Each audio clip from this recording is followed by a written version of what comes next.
This is the Page Publishing Book Club. How you doing? I'm Alice Stockton Rossini. Would you say collectively the human race has gone through unprecedented changes since the pandemic? And as a result, together, we're suffering in one way or another. Novena J. Riojas, a social worker and therapist providing executive oversight of operations for New York City's foster care system, has written a book to help all of us deal with some of these changes. It's entitled Arise, Little Girl, Get Up, the power of mindset shifting and how it can change your life. So basically, it's in the title. The title is like a call to action. Arise means basically to come out, get up, and step away from, right? It's a call to action. When I deal with people, whether it's my day job or being a therapist, it's always at times when people are going through change. Change is hard for everyone. And part of that is because we're creatures of habit, right? We think in habitual thoughts. We have habitual actions that we take day to day, and those ideas are shaped from culture, society, life experiences, and sometimes that could make us stuck. And we're in a particular habit, and life is calling us to make a change, but we can't because our mind is stuck in the old way of doing things. You need a call to action, and the call to action is to arise, to get up and stand apart from whatever's happening. Basically, the term that's being used a lot now is mindset shifting. So it's helping people change their perspective around their circumstance to help them shift into a place where they can make the changes. And so that's what the book is about. Um, I use the story of Talitha, which is a biblical story, but I think it's a powerful story, and a lot of people can relate to it. She was in what we call a Talitha moment. She was in crisis, and it wasn't until someone came to her and said, called her by her name. We call it the three C's. Called her by her name, her characteristic, and her circumstance, and said, get up, arise. And then she was able to say, to see, wow, yeah, I can step up and step away from this. And so I use that story to give the idea or draw the point, make the point around this call to action to changing how we think and see the world around us, which actually affects how we see ourselves, which allows us to make change. Do you see this happening? Do you see a lot of people stuck? Is that why you wrote the book? Yeah, people come to me because they're stuck. When people come to therapy, it's because life is happening in a way that they don't want it to be happening anymore, and they're really ready to make a change, right? So even in the work that I do a lot of the back end work at with foster care. It's central operations, so we're making sure the business is operational and things are flowing. But it's always when families come and they need to be adopted or some circumstances happen and the kid loses their parents and they need a new set of parents. That's a big circumstance, and there's a huge change happening in that situation. It's always change that's happening. You're dealing with kids that have to adjust to a whole new family life. Yeah, I don't deal with them directly anymore, but that's what my agency is all about. When you think foster care, you think kids, you think new home, you think new families making an adjustment to this new family. Sometimes it works out, a lot of times it doesn't. It's all about shifting and changing, and it's a tough thing. It's a very traumatic, tough experience. So then, just generally speaking, we as human beings have a difficult time making change. Exactly. And change is inevitable. It always happens, and a lot of times it happens in a form of a crisis. Are there like certain things that tie us all together that make it difficult for all of us? Yeah, we could think about our recent pandemic, right? When we were all sitting home thinking that many of us may or may not be here. Collectively, we were experiencing a crisis. Collectively, we all had trauma. Some of us had death closer than others. Majority of us all experienced the COVID. Um, and it was a lot for all of us internationally. Like the whole entire universe was going through the same thing. That part. Um, when people are experiencing loss of jobs, businesses are going down, the economy is shifting, our gas prices are going up. All of us, we're all experiencing this.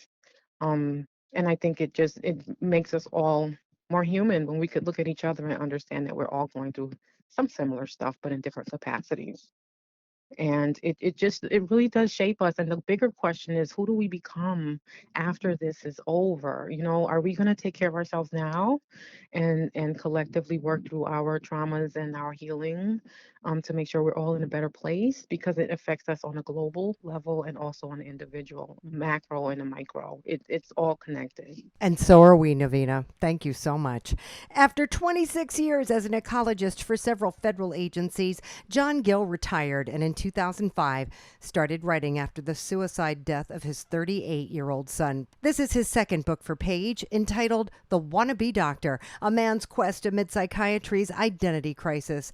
John, what happened? A psychiatrist at Rialto in Southern California diagnosed Steve as having schizophrenia. And then he changed the diagnosis to schizoaffective disorder. And after I did a lot of research, I believed that the schizoaffective diagnosis was wrong.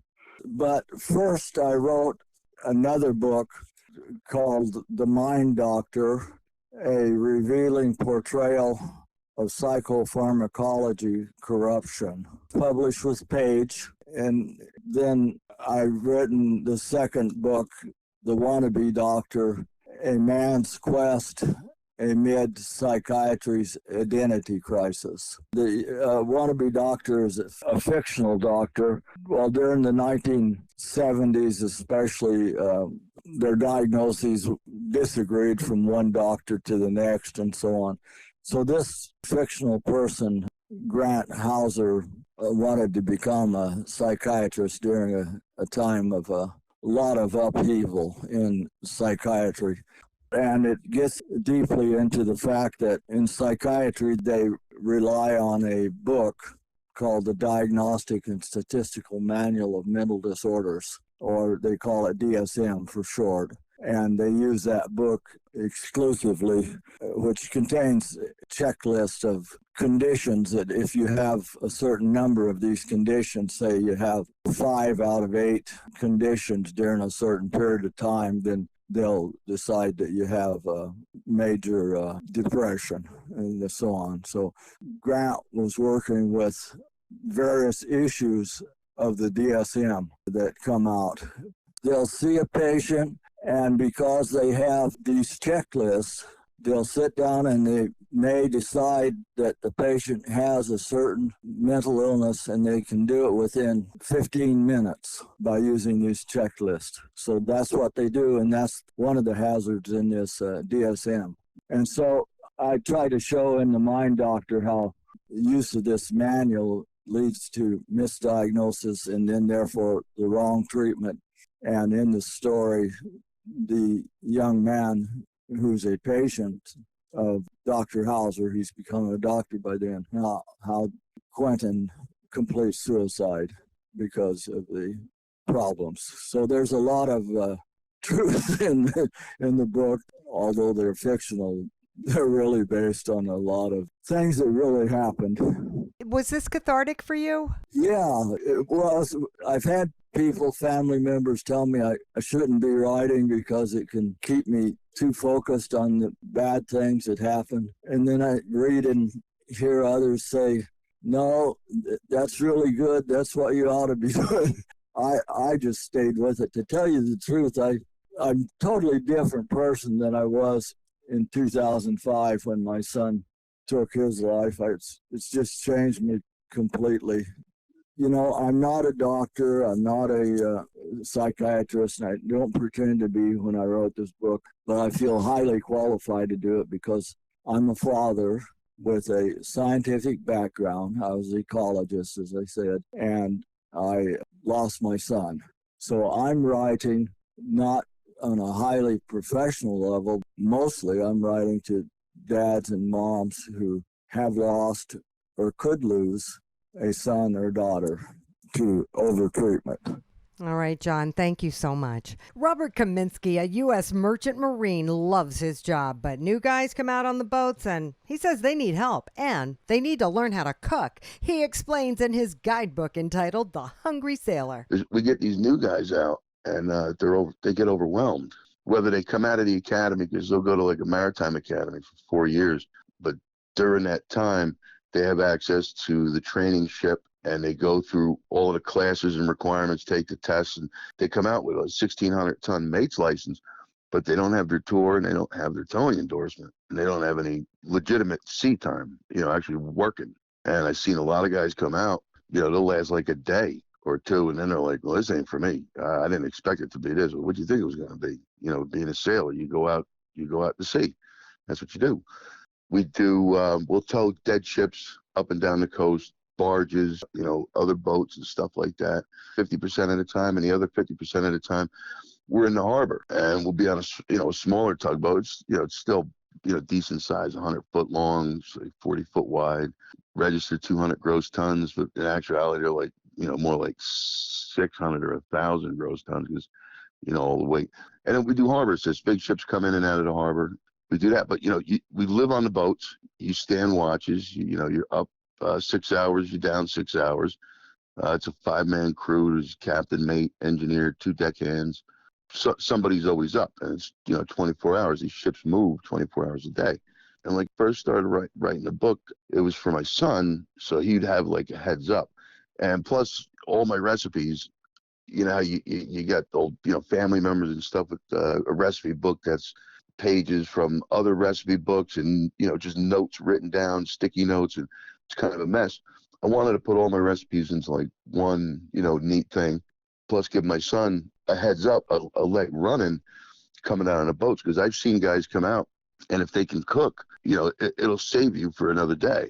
It'll get you a pass, even though you don't know what the hell you're doing out on deck. If you can cook, that's a free pass. Because that's one of the first things you do when you get on a boat. You really don't know anything. It's like you're cooking until you're not making anybody nervous out on deck. You're safe. When I started writing it for my son, when he wanted to come up, we were doing a FEMA run for Puerto Rico. We were bringing barges from Florida to Puerto Rico with containers of FEMA relief for about a year. And that's when I started writing it. And to go that far offshore, you need 3 in the wheelhouse, you need 2 in the engine rooms, you need a beefier crew because you're out a little further. And we had a plethora of new guys that would come out, and they had no idea what the hell they were doing. And a couple of my shipmates were like, who could use that book? That guy could use that book. You ought to put some deck general in there. And, while you're at it, once you get it published, and you can help some other guys, maybe give it to the academy, and they can give it to all of the cats that are coming out to us. So maybe in a couple of years, we'll be getting some guys out here that actually like have a head start, and we won't have to go through all of this training them up on the boats. And it's broken down to 28 days in the galley. It's right in the title. Each chapter is a day and a meal. And throughout the recipe, there's stories. It's all about, crew change, how to get to the boat. And there's some knot tying and deck general in there. And that's another thing. These kids come out, they don't even know how to tie a knot. We had a kid from the academy on working deck, and the captain is a real old crotchety guy. He didn't like this kid. So Clay comes on the boat. I said, Clay, you're on the mate's watch. You're going to cook. And he's like, oh, don't do this to me, man. He goes, Joe doesn't like me to begin with. He goes, and I can't cook. And I was like, you're going to cook. And I said, you're going to start with day 1 in the galley. And I said, Joe likes a lot of garlic and a lot of Parmesan cheese. If you do that, and you hit this one out of the park. I woke up, and I come out into the galley, and old man Joe's sitting at the table, and he's got a mouthful of his food, and he's like, Rob, he goes, you got to taste this. This guy is great. I love this guy. He wanted to adopt Clay right there. So he went from, I'm chasing this guy off the boat, I'm going to break a record, to he wanted to adopt him with just that meal. I smell a new book coming to the Merchant Marine Academies, and I want that recipe. Thank you, Bob.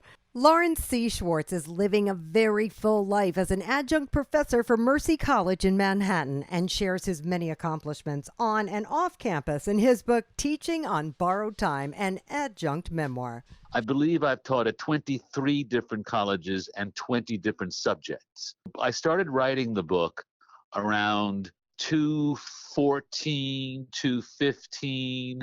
It was a work in progress. I was sort of like reporting and chronicling my work as I was taking on new projects, new campuses, new subjects.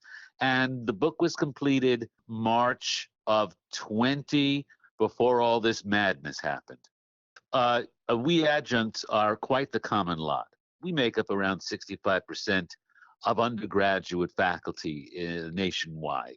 there are situations where a student will not see a tenured professor until he or she gets to graduate school. What distinguished my journey was the amount of courses I was teaching assigned, often at the 11th hour. For example, one semester at Mercy, the semester began in a week. My chairman said, "How would you like to teach a film class?" And I said, "I'd love it." He said, "How about the Hollywood Western?" I said, "I'd love it." He said, "Fine. Find a textbook and create a syllabus." This is a week before class starts.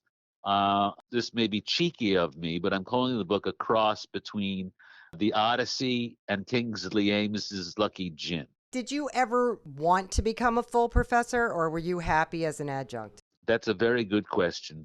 I believe that there are adjuncts who say, "I'm an adjunct and I'm satisfied with being an adjunct." There are other adjuncts with PhDs and who continue to try and unfortunately remain adjuncts. There are also many adjuncts like myself who have other careers besides academia and don't consider themselves academics, but consider themselves lucky enough to be teaching, but have other things to pursue, whether it's writing, performing, filmmaking. So it's a really mixed bag about what someone brings to the life of an adjunct. I began my career as an actor, and to make a long story short, I went back to graduate school, got back into the theater, and I've been working steadily as a stage director for the past, I would say, 11 years.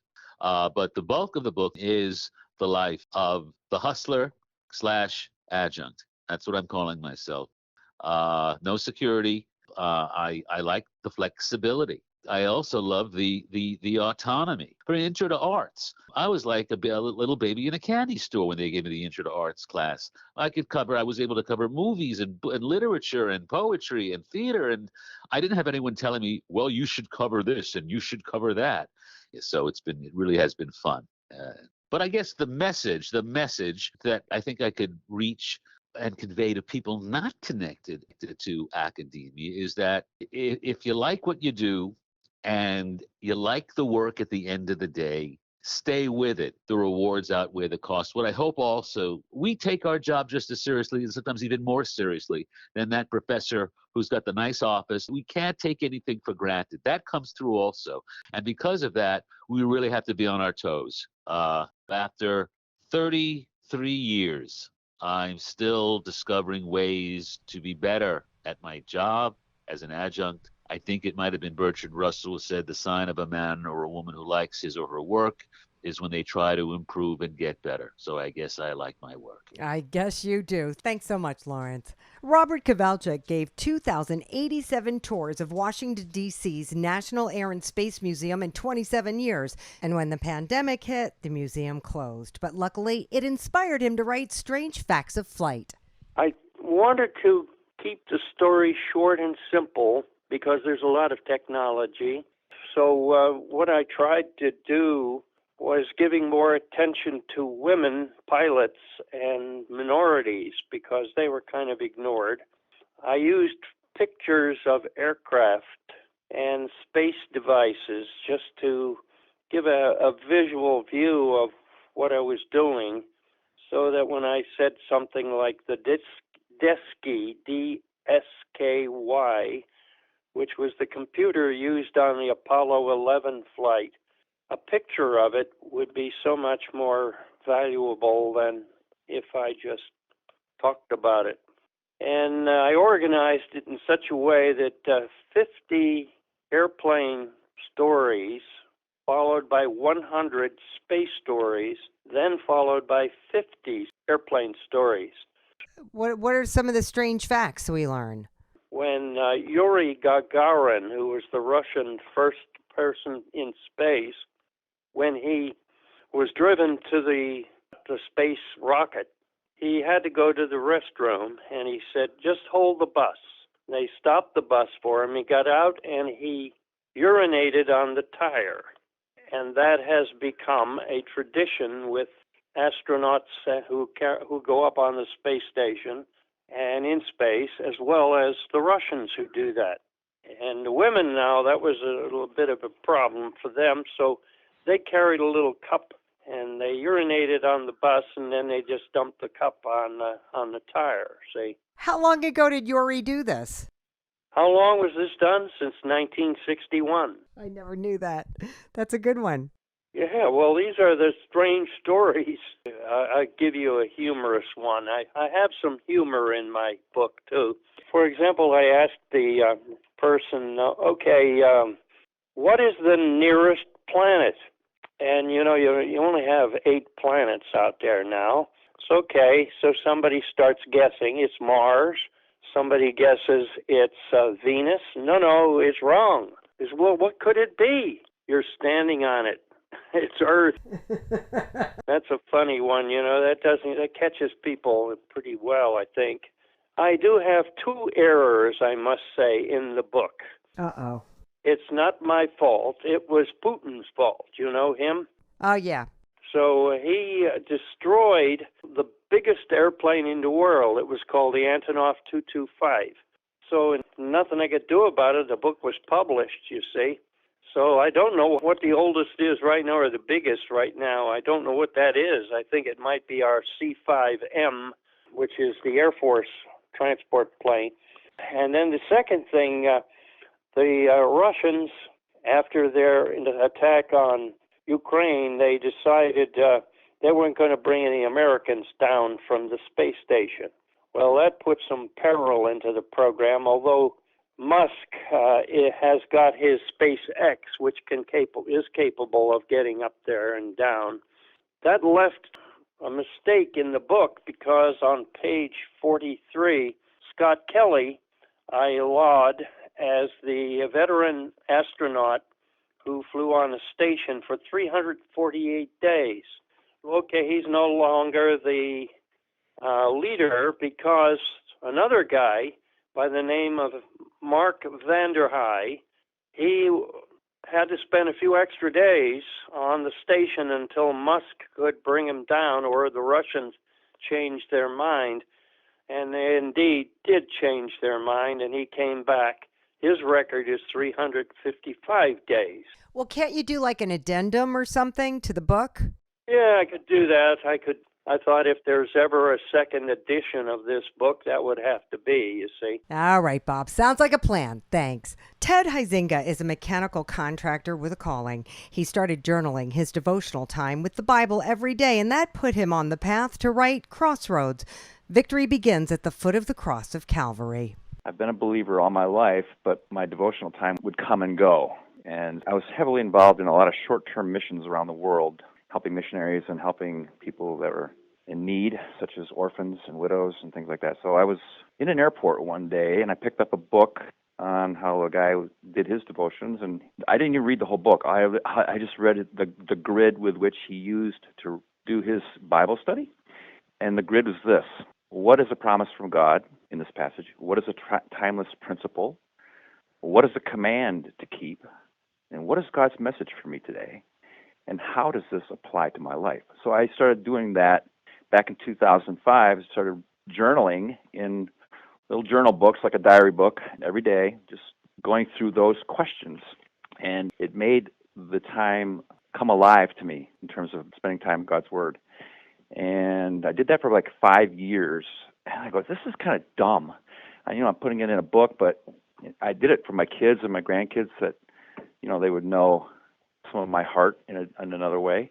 But I thought, what, it's kind of a waste. I'm going to do it electronically. So I started doing it on my BlackBerry phone and saving the journaling electronically. So I would just have every chapter that I read and everything I journaled in that folder. And the people that I met on missions trips, some of these people became very close, and I started sending them those journal writings, and that's kind of how this thing grew. And one of the young men that I mentored, actually, I adopted him. He says, you got to get this in a book, because I use this material with people that I'm interfacing with in Nigeria every day. So he basically was kind of the thrust of, or the impetus for doing this. The title of the book is Crossroads. That was purposeful. Everybody is going to come to a point of decision regarding Jesus Christ or not. That's the crossroad. And the book is written to 2 audiences. It's written to Christians, to strengthen their faith and their walk with the Lord. And it's also written to non-Christians, people that are searching or looking. So it's a twofold audience. And so there are daily devotional readings that one day it'll be for a believer, and another day might be for a non-believer. So it's a mix, just depending on what was impressed upon my heart that particular day when I read that scripture and journaled it. So that's the way that goes. I belong to a church, Bible-believing church, in Bethel, Connecticut, and I've been there since 1985 and done a lot of mission trips with people. I've been involved in worship. I sing and play the piano, and I'm kind of a busy guy. You are. You're a very busy guy. And are people picking up on your book? Yeah, they are, actually. I've been waiting actually to do what I'm doing with you right now in this interview. And I did have an interview with a fellow parishioner, I guess you'd call him, who has a local TV show. But I'm gradually going to start promoting it more and more, actually. All right, that's the spirit, Ted. Thank you. And that's all the time we have for this edition of the Page Publishing Book Club. Thank you so much for joining us. Hope you're getting your summer plans together, and hope they include but are not limited to thinking about or fleshing out an idea for your first published book. Come on. I mean, isn't that why you're listening? To find out how other people are doing it, to figure out the process. And you know what? You'll notice everyone has their own way of putting words to paper. There's no right way or wrong way. Just start writing. You know, when you get an idea, let's say in the middle of the night, pick up the iPhone and hit voice record. At least get it out of your head so you can listen to it the next morning. It's one way to do it. I know some of my best ideas come when I'm half asleep, and I always think I'm going to remember that when I get up, but I don't. I never do. If you want to find out more about the authors you hear every week on the Page Publishing Book Club, go to pagepublishing.com and you will find all of the information you need. All right, I got to get out of here. Download the podcast anytime you want at 710WOR.com. I'm Alice Stockton Rossini. I'll catch you next time.